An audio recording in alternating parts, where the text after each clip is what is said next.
spreading, often far from the spotlight.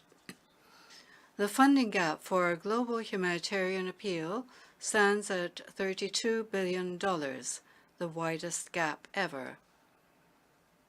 Upheaval abounds. In Afghanistan, the economy is in ruins. Over half of all Afghans face extreme levels of hunger, while human rights, particularly the rights of women and girls, are being trampled. In the Democratic Republic of the Congo, armed groups in the east are terrorizing civilians and inflaming regional tensions. In the Horn of Africa, an unprecedented drought is threatening the lives and livelihoods of 22 million people. In Ethiopia, fighting has resumed, underscoring the need for the parties to immediately cease hostilities and return to the peace table. In Haiti, gangs are destroying the very building blocks of society. In Libya, divisions continue to jeopardize the country. In Iraq, ongoing tensions threaten stability. In Israel and Palestine, cycles of violence under the occupation continue as prospects for peace based on a two-state solution grow ever more distant. In Myanmar, the appalling humanitarian, human rights, and security situation is deteriorating by the day. In the Sahel, alarming levels of insecurity and terrorist activity amidst rising humanitarian needs continue to grow. In Syria, violence and hardship still prevail. The list goes on. Meanwhile, nuclear saber-rattling and threats to the safety of nuclear plants are adding to global instability. The Review Conference of the Nuclear Non-Proliferation Treaty failed to reach consensus, and a nuclear deal with Iran remains elusive. But there are some glimmers of hope. In Yemen, the nationwide truce is fragile but holding. In Colombia, the peace process is taking root. We need much more concerted action everywhere anchored in respect for international law and the protection of human rights. In this splintering world, we need to create mechanisms of dialogue and mediation to heal divides. This is why I outlined elements of a new agenda for peace in my report on our common agenda. We are committed to make the most of every diplomatic tool for the pacific settlement of disputes as set out in the United Nations Charter: negotiation, inquiry, mediation, conciliation, arbitration, and judicial settlement. Excellencies, women's leadership and participation must be front and center, and we must also prioritize prevention and peace building. That means strengthening strategic foresight, anticipating flashpoints that could erupt into violence, and tackling emerging threats posed by cyber warfare and lethal autonomous weapons. It means also expanding the role of regional groups, strengthening peacekeeping, intensifying disarmament and non-proliferation, preventing and countering terrorism, and ensuring accountability. And it means recognizing human rights as pivotal for prevention. My call to action on human rights highlights the centrality of human rights, refugee, and humanitarian law. In all we do, we must recognize that human rights are the path to resolving tensions, ending conflict, and for forging lasting peace.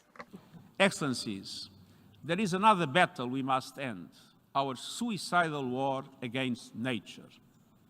The climate crisis is the defining issue of our time, and it must be the first priority of every government and multilateral organization. And yet, climate action is being put on the back burner, despite overwhelming public support around the world. Global greenhouse gas emissions need to be slashed by 45% by 2030 to have any hope of reaching net zero emissions by 2050. And yet emissions are going up at record levels, on course to a 14% increase this decade. We have a rendezvous with climate disaster. I recently saw it with my own eyes in Pakistan, where 1/3 of the country is submerged by a monsoon on steroids. We see it everywhere. Planet Earth is a victim of scorched earth policies. The past year has brought us Europe's worst heat wave since the Middle Ages. Mega drought in China, the United States and beyond. Famine stalking the Horn of Africa. 1 million species at risk of extinction. No region is untouched. And we ain't seen nothing yet. The hottest summers of today may be the coolest summers of tomorrow. Once-in-a-lifetime climate shocks may soon become once-a-year events. And with every climate disaster, we know that women and girls are the most affected. The climate crisis is a case study in moral and economic injustice. The G20 emits 80% of all greenhouse gas emissions. But the poorest and most vulnerable, those who contributed least to this crisis, are bearing its most brutal impacts. Meanwhile, the fossil fuel industry is feasting on hundreds of billions of dollars in subsidies and windfall profits, while households' budgets shrink and our planet burns. Excellencies, let's tell it like it is.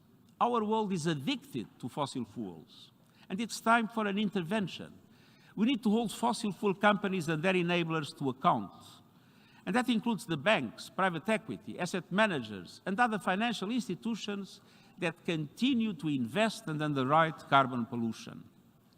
It includes the massive public relations machine raking in billions to shield the fossil fuel industry from scrutiny. Just as they did for the tobacco industry decades before, lobbyists and spin doctors have spewed harmful misinformation. Fossil fuel interests need to spend less time averting a PR disaster and more time averting a planetary one. Of course, fossil fuels cannot be shut down overnight. A just transition means leaving no person or country behind. But it's high time to put fossil fuel producers, investors, and enablers on notice. Polluters must pay. And today I'm calling on all developed economies to tax the windfall profits of fossil fuel companies. Those funds should be redirected in two ways: to countries suffering loss and damage caused by the climate crisis, and to people struggling with rising food and energy prices. As you heard to the COP27 UN Climate Conference in Egypt, I appeal to all leaders to realize the goals of the Paris Agreement. Lift your climate ambition. Listen to your people's calls for change. Invest in solutions that lead to sustainable economic growth. And let me point to three. First, renewable energy.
developing countries to invest in recovery and the SDGs.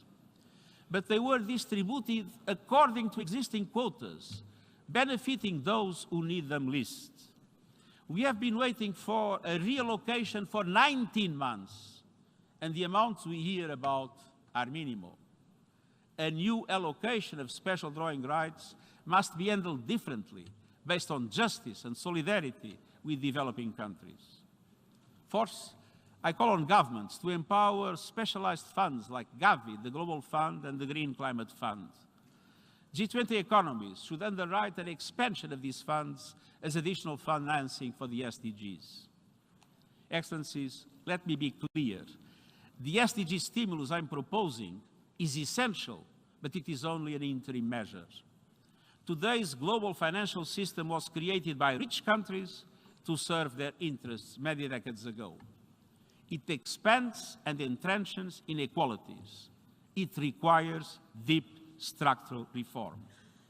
And my report on our common agenda proposes a new global deal to rebalance power and resources between developed and developing countries.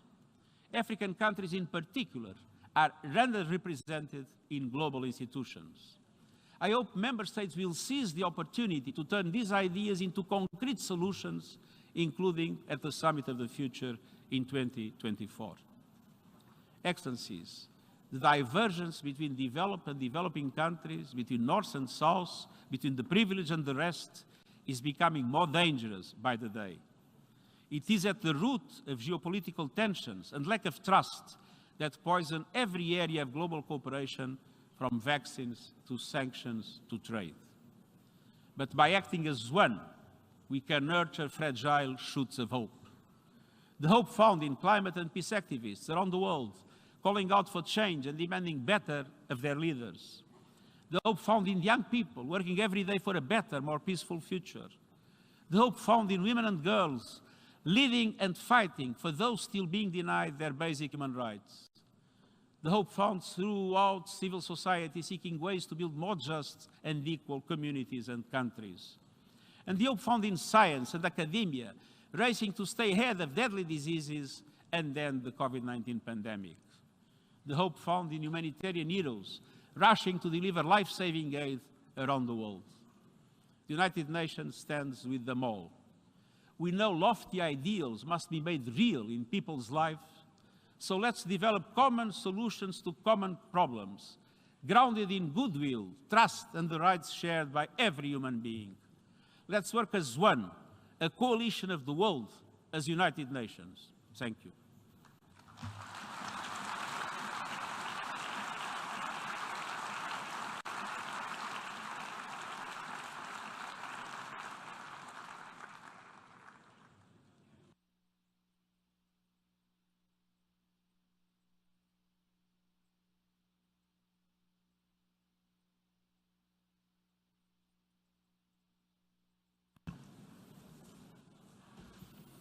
I thank the Secretary General. The Assembly will now turn to Agenda Item 8, entitled General Debate.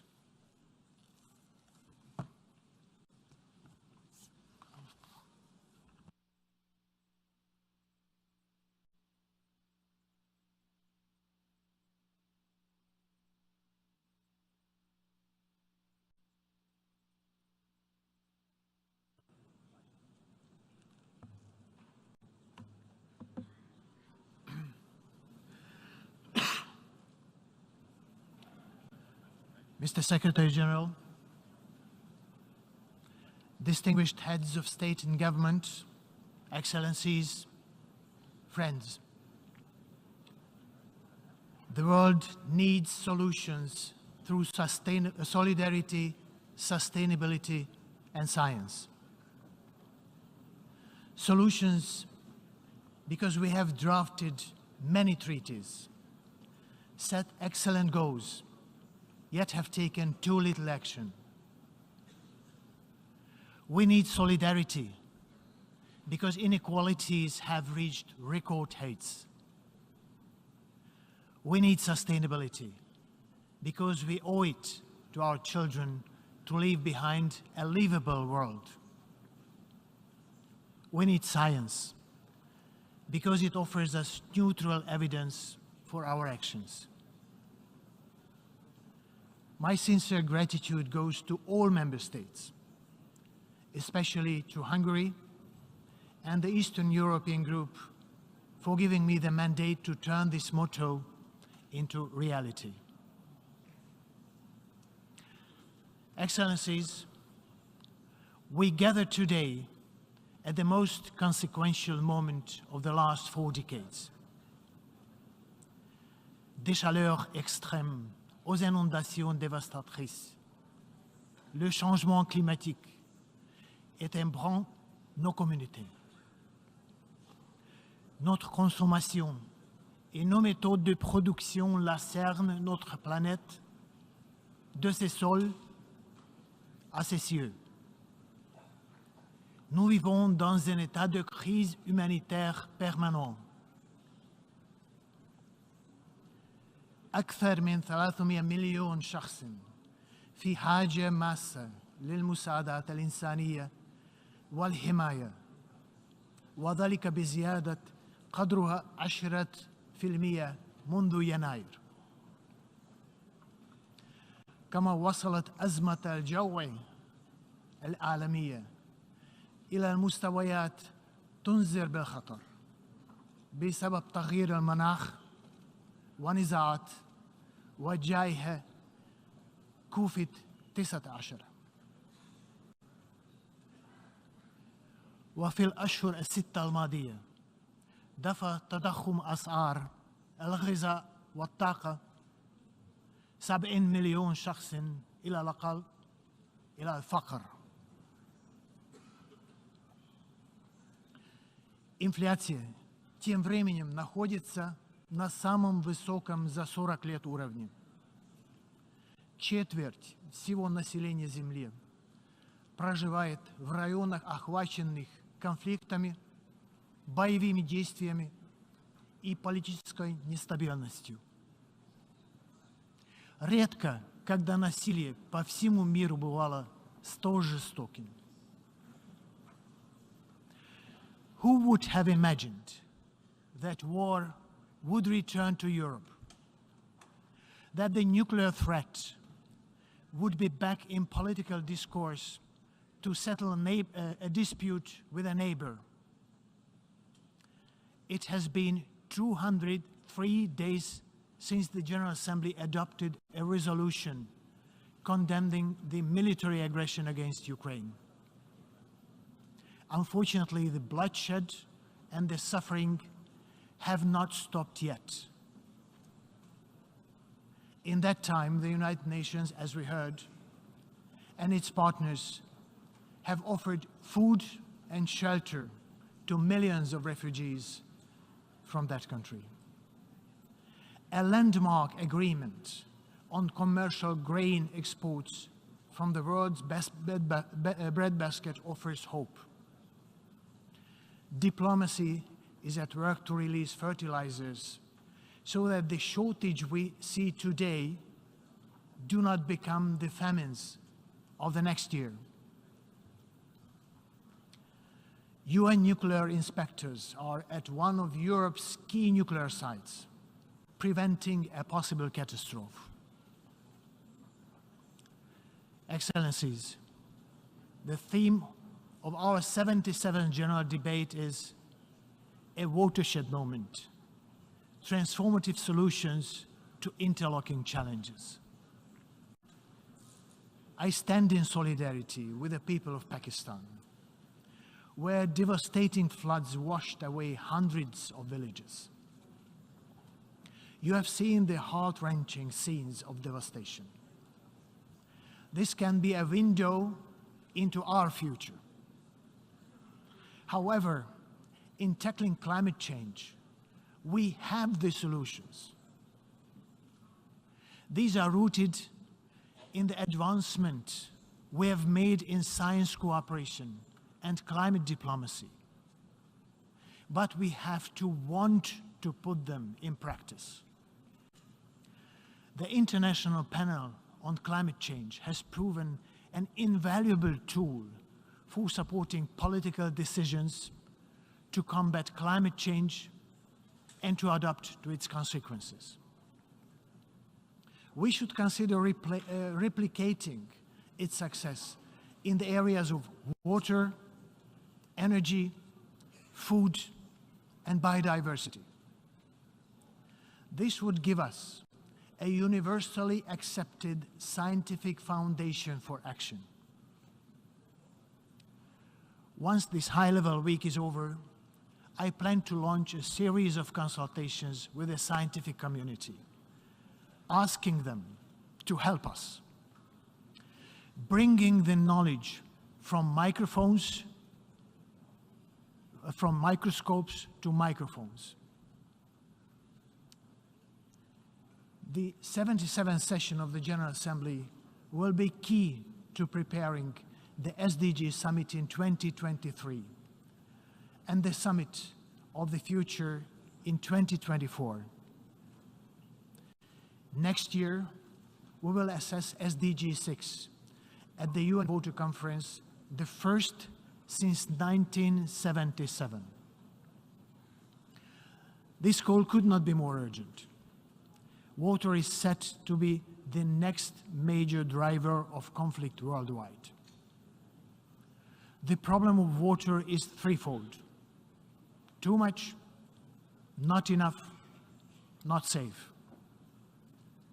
We have the chance to make a difference in the lives of 2.1 billion people who lack access to clean water.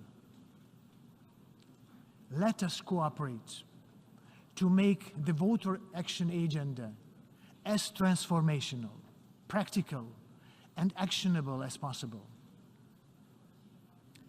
During this session, we will also assess the Sendai framework and come to conclusions to improve resilience against disasters.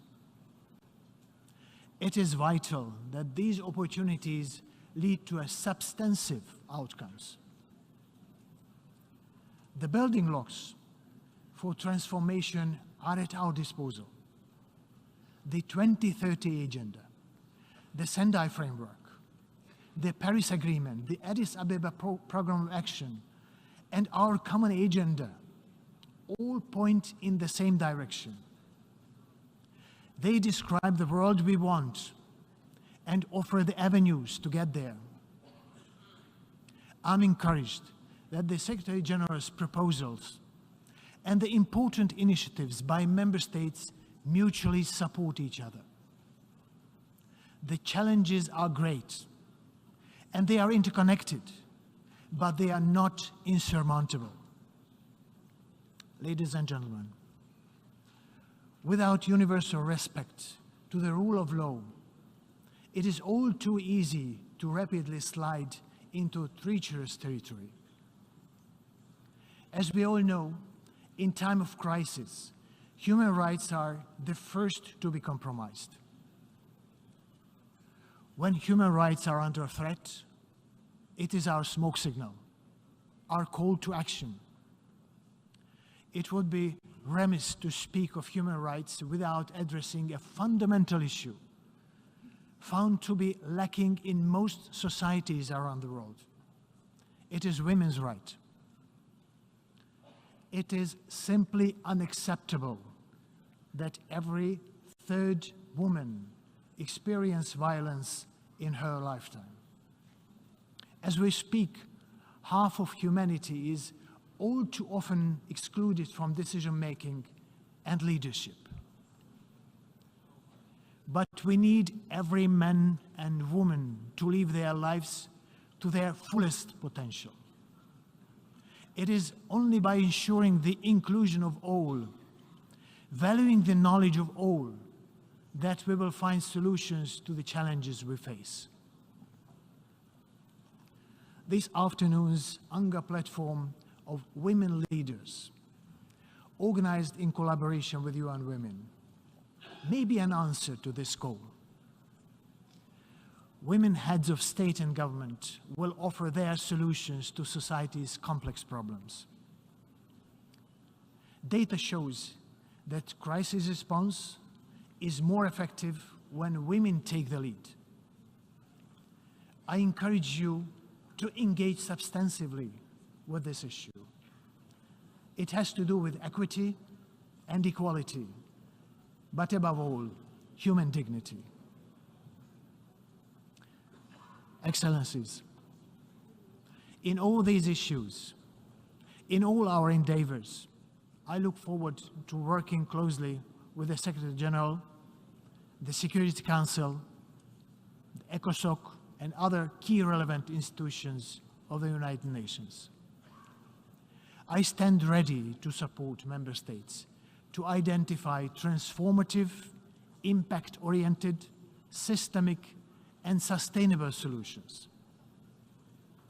I promise to cooperate with all stakeholders, civil society, young people, women and scientific community, to name but a few.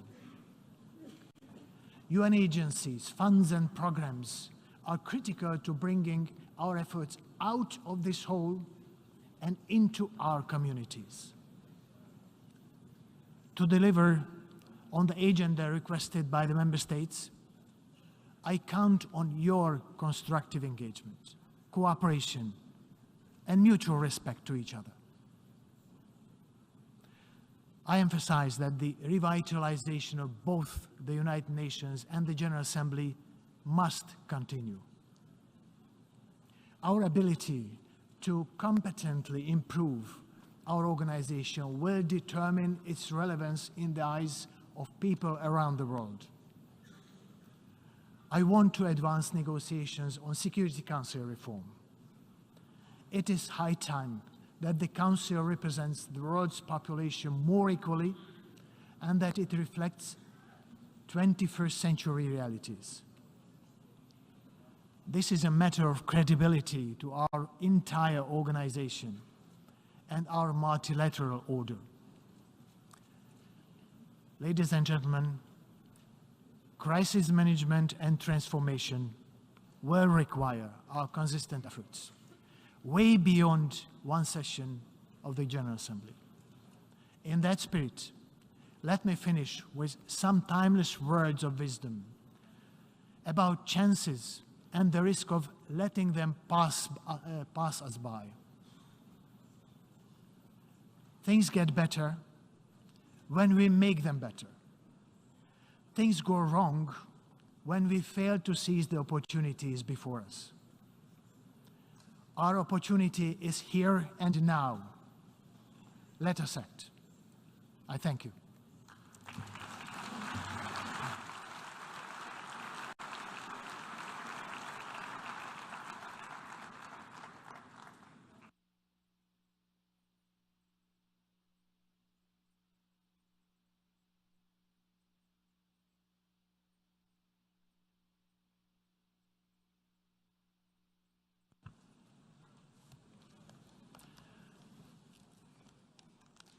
Distinguished delegates, before giving the floor to the first speaker for this morning, I would like to remind members that the list of speakers for the general debate has been established on the agreed basis that statements should be no longer than 15 minutes to enable all speakers to be heard in a given meeting.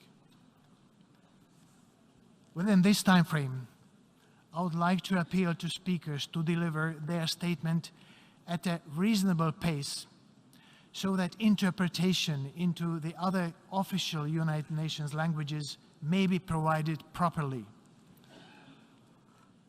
I would also like to draw your attention to the decision taken by the General Assembly at previous sessions, namely that the practice of expressing congratulations inside the General Assembly hall after a speech has been delivered is strongly discouraged. After delivering their statements from the rostrum, speakers are invited to exit the General Assembly hall through room GA200, located behind the podium, before returning to their seats.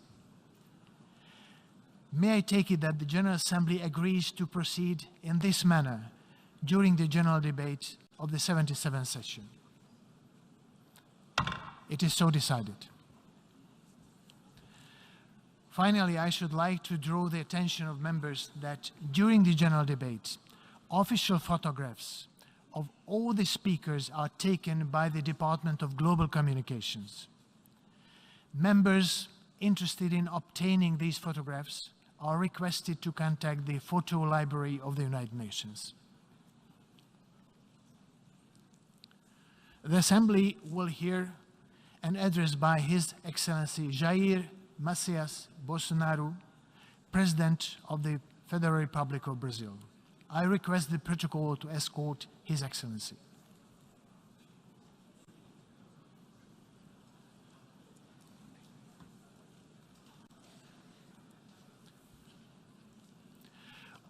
On behalf of the General Assembly, I have the honor to welcome His Excellency Jair Bolsonaro, President of the Federal Republic of Brazil, and to invite him to address the Assembly.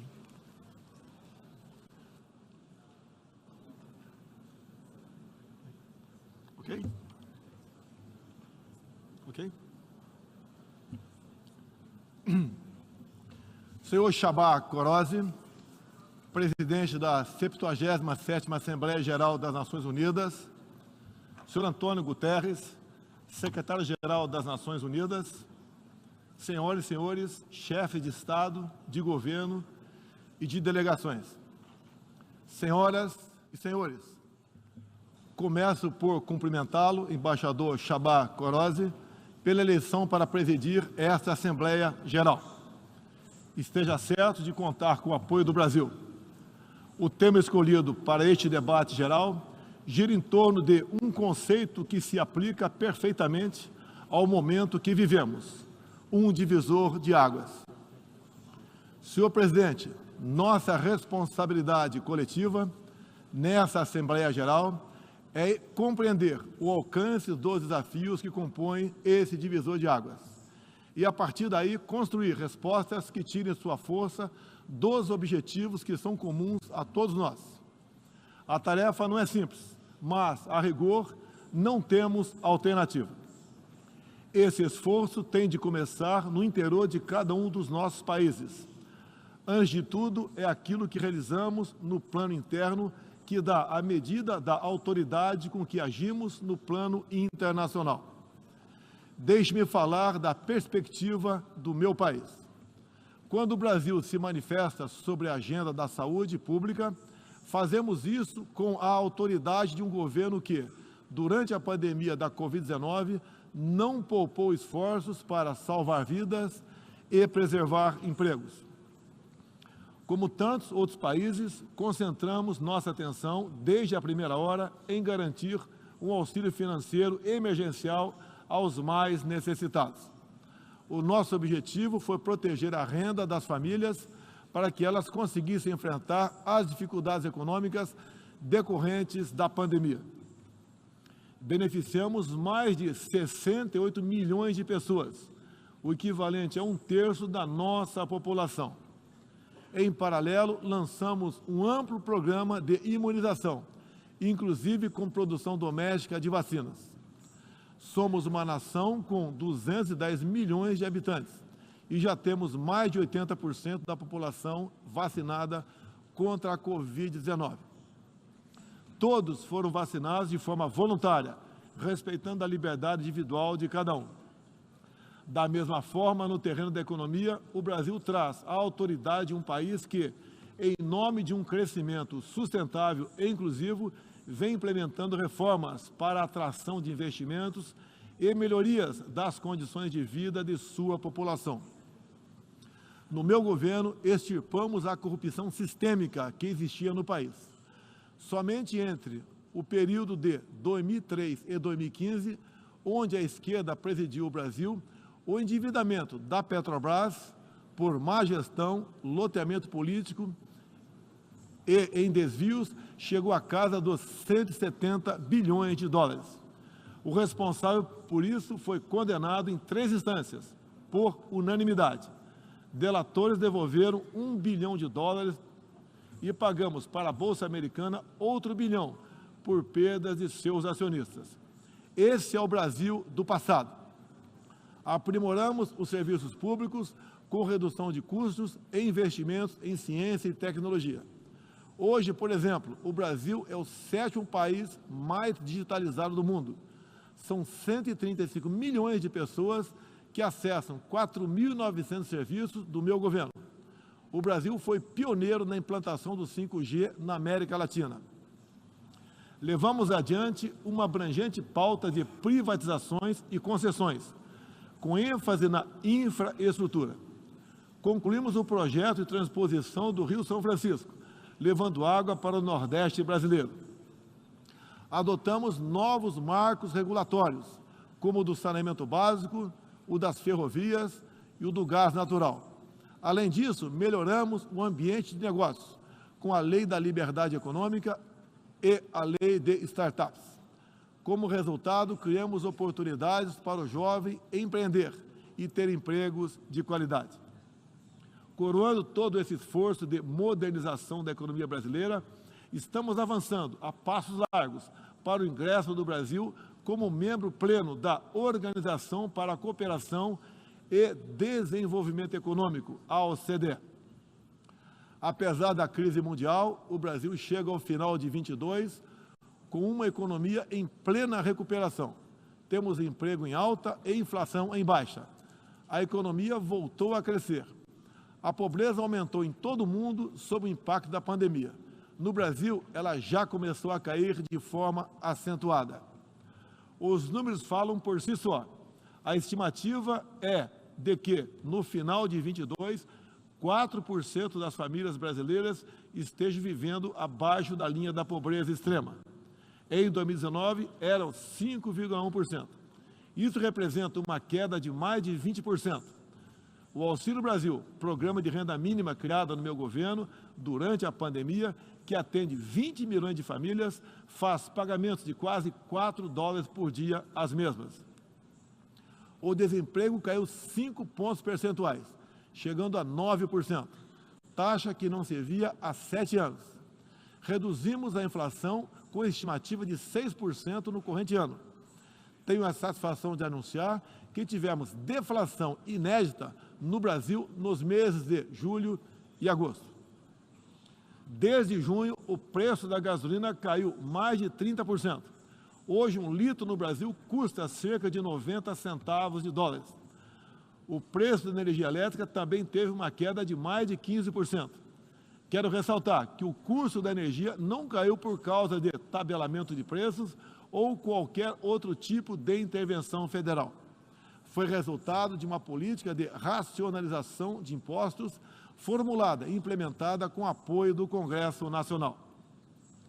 Em 2021, o Brasil foi o 4º maior destino de investimentos estrangeiros direto no mundo.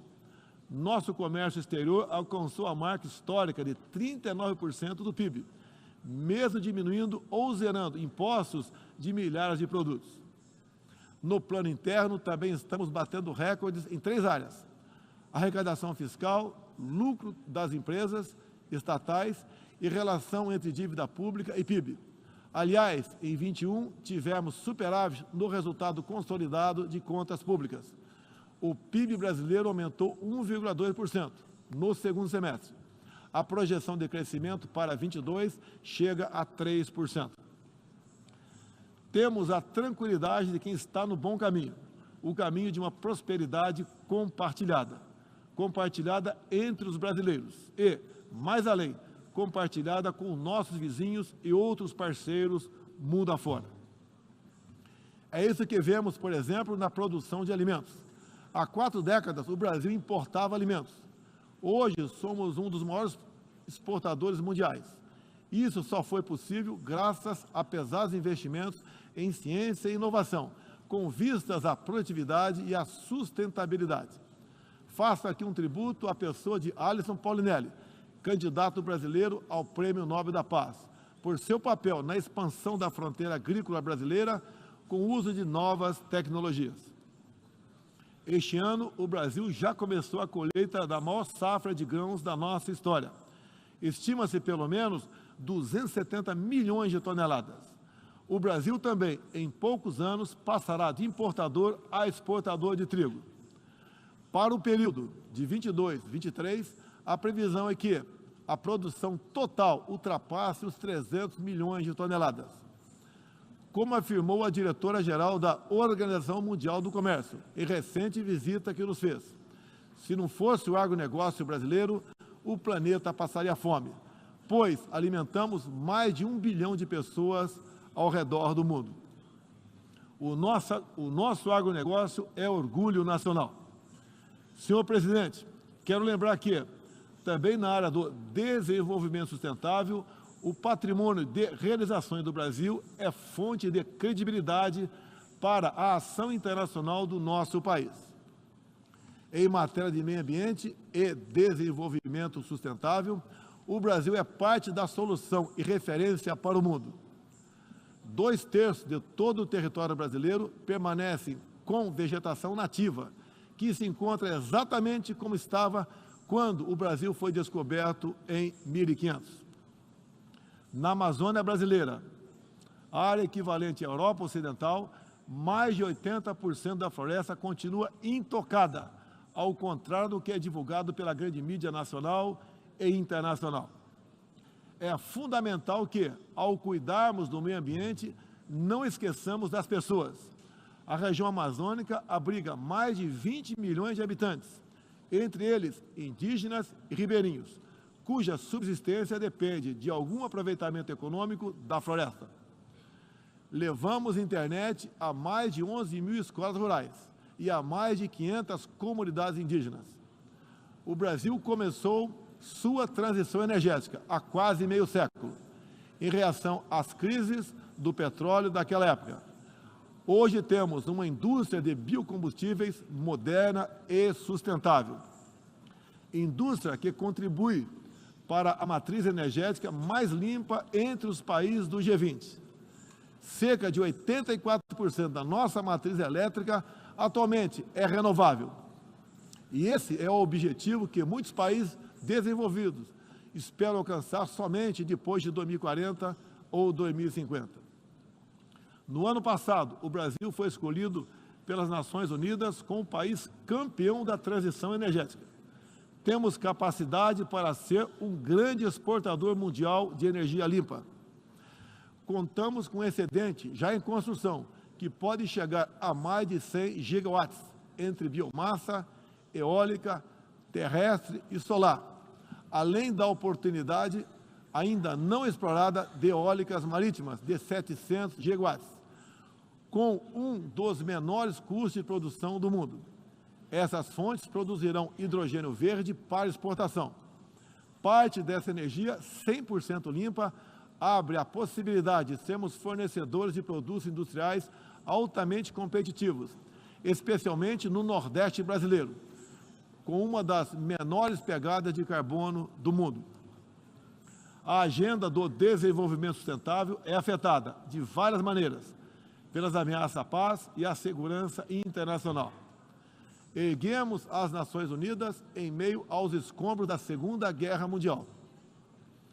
O que nos motivava naquele momento era a determinação de evitar que se repetisse o ciclo de destruição que marcou a primeira metade do século XX.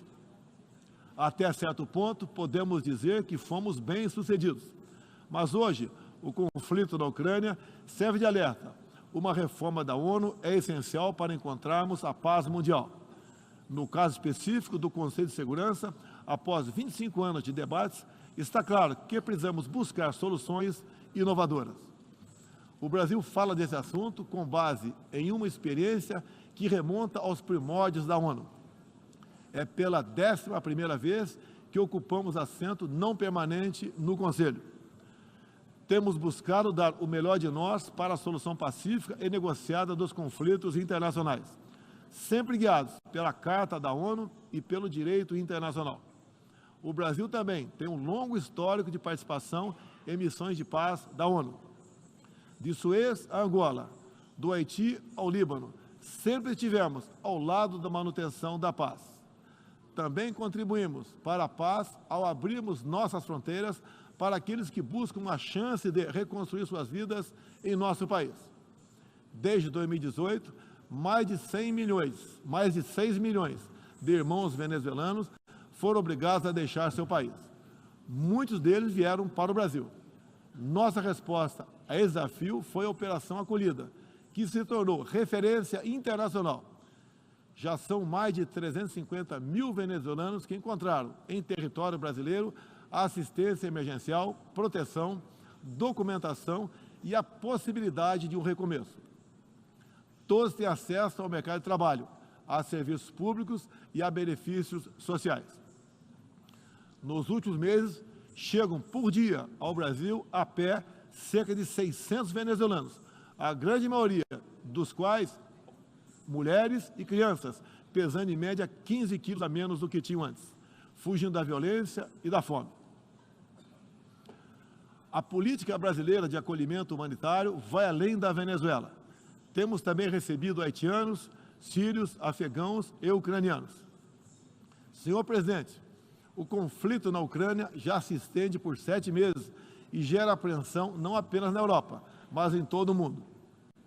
Quero, em primeiro lugar, renovar o agradecimento do Brasil aos países que ajudaram na evacuação de brasileiros que se encontravam na Ucrânia quando começou o conflito.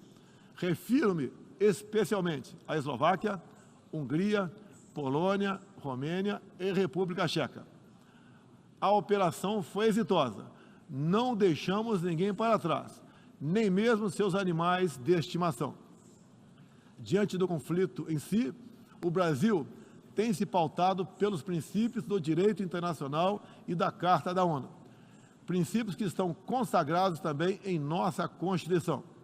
Defendemos um cessar-fogo imediato, a proteção de civis e não combatentes, a preservação da infraestrutura crítica para assistência à população e a manutenção de todos os canais de diálogo entre as partes em conflito. Esses são os primeiros passos para alcançarmos uma solução que seja duradoura e sustentável. Temos trabalhado nessa direção. Nas Nações Unidas e em outros fóruns, temos tentado evitar o bloqueio dos canais de diálogo, causado pela polarização em torno do conflito. É nesse sentido que somos contra o isolamento diplomático e econômico.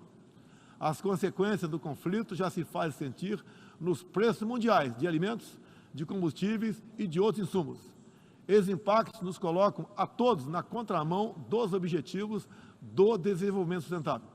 Países que se apresentavam como líderes da economia de baixo carbono, agora passaram a usar fontes sujas de energia. Isso configura um grave retrocesso para o meio ambiente. Apoiamos todos os esforços para reduzir os impactos econômicos dessa crise, mas não acreditamos que o melhor caminho seja a adoção de sanções unilaterais e seletivas, contrárias ao direito internacional. Essas medidas têm prejudicado a retomada da economia e afetado os direitos humanos de populações vulneráveis, inclusive em países da própria Europa. A solução para o conflito da Ucrânia será alcançada somente pela negociação e pelo diálogo. Faço aqui um apelo às partes, bem como a toda a comunidade internacional. Não deixe escapar nenhuma oportunidade de pôr fim ao conflito e de garantir a paz. A estabilidade, a segurança e a prosperidade da humanidade correm sério risco se o conflito continuar. Senhor presidente, tenho sido um defensor incondicional da liberdade de expressão. Além disso, no meu governo, o Brasil tem trabalhado para trazer o direito à liberdade de religião para o centro da agenda internacional de direitos humanos. É essencial garantir que todos tenham o direito de professar e praticar livremente sua orientação religiosa, sem discriminação. Quero aqui anunciar que o Brasil abre suas portas para acolher os padres e freiras católicos que têm sofrido perseguição do regime ditatorial da Nicarágua. O Brasil repudia a perseguição religiosa em qualquer lugar do mundo. Outros valores fundamentais para a sociedade brasileira, com reflexo na pauta dos direitos humanos, são a defesa da família, do direito à vida desde a concepção, a legítima defesa e o repúdio à ideologia de gênero. Quero também destacar aqui a prioridade que temos atribuído à proteção das mulheres. Nosso esforço em sancionar mais de 70 normas legais sobre o tema desde o início do meu governo, em 2019. É prova cabal desse compromisso. Combatemos a violência contra as mulheres com todo rigor. Isso é parte da nossa prioridade mais ampla de garantir segurança pública a todos os brasileiros. Os resultados aparecem em nosso governo. A queda de 7,7% no número de feminicídios e diminuição do número geral de mortes por homicídio. Em 2017, eram 30 mortes por 100 mil habitantes. Agora são 19. A violência no campo também caiu ao mesmo tempo que aumentamos a regularização da propriedade da terra para os assentados. No meu governo, entregamos 400 mil títulos rurais, 80% deles para as mulheres. Trabalhamos no Brasil para que tenhamos mulheres fortes e independentes, para que possam chegar aonde elas quiserem. A primeira-dama, Michele Bolsonaro, trouxe novo significado ao trabalho de voluntariado desde 2019, com especial atenção aos portadores de deficiências e doenças raras. Senhor presidente, senhor secretário-geral, senhoras e senhores, chefe de Estado e de governo, senhoras e senhores, neste 7 de setembro, o Brasil completou 200 anos de história como nação independente. Milhões de brasileiros foram às ruas, convocados pelo seu presidente, trajando as cores da nossa bandeira. Foi a maior demonstração cívica da história do nosso país. Um povo que acredita em Deus, pátria, família e liberdade. Muito obrigado a todos os senhores.